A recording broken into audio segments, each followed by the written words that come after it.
بسم الله الرحمن الرحيم. اهلا بكم في قناة زملكاوي. ازيكم يا جماعة؟ عاملين ايه؟ يا رب تكونوا بخير وبصحة جيدة. النهاردة هنتكلم في فيديو صغير كده لان في موضوعين مهمين جدا عايز اكلمكم فيهم، فلو عجبكم الفيديو يا ريت تعملوا لايك وتشتركوا في القناة. هو الموضوع ده بيخص زيزو.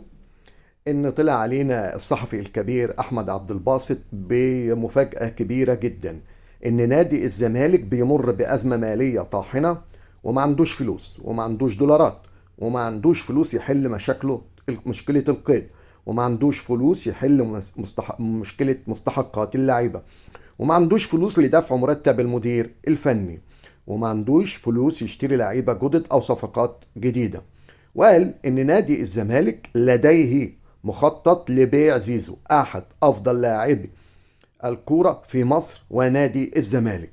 طبعا الزمالك قال لك كمان ان هو عشمان في رقم معين جدا. ايه هو الرقم ده؟ هو 8 مليون دولار او 7 مليون دولار. ولكن وصل للزمالك بالفعل ارقام للاحتراف زيزو.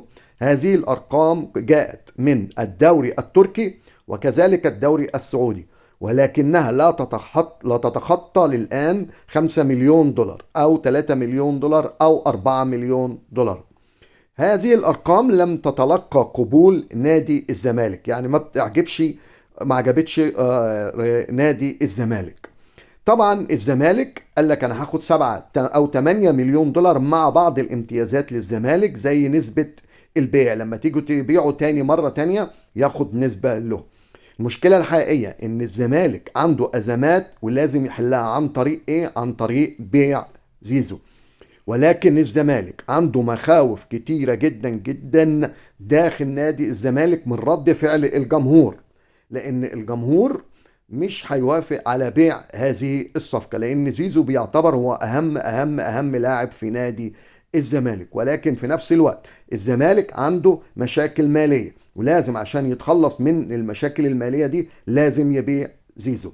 يعني على اساس كمان مثلا الزمالك عايز يشتري حارس مرمى جديد، فمثلا ممكن يشتري ابو جبل ده لازم تدفع له 9 مليون جنيه، ده موجود في عقده ان هو ممكن يمشي من خلال 9 مليون جنيه. طب هل الفلوس اللي محجوز عليها لنادي الزمالك في البنوك تقدر تعمل حاجة؟ ما تعملش كتير، لانه مش مبلغ يقدر يحل مشاكل نادي الزمالك. فنادي الزمالك في مشكلة كبيرة جدا، والقادم هو يكون بيع زيزو.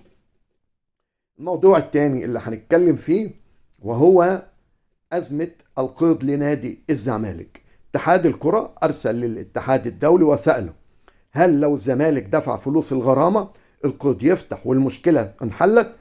قال وللآن إن اتحاد الكرة لم يصل له أي رد من اتحاد الدوري لكرة القدم. ممكن يكون السبب إن القيد هيفتح يوم 27/7، أو لما الزمالك يدفع يبدأ اتحاد الكرة الدوري يرد على اتحاد الكرة المصري. ففي الأيام القادمة هيبان إيه بالظبط. ألف شكر يا جماعة، وأتمنى إن أنتوا تعملوا لي لايك. والسلام.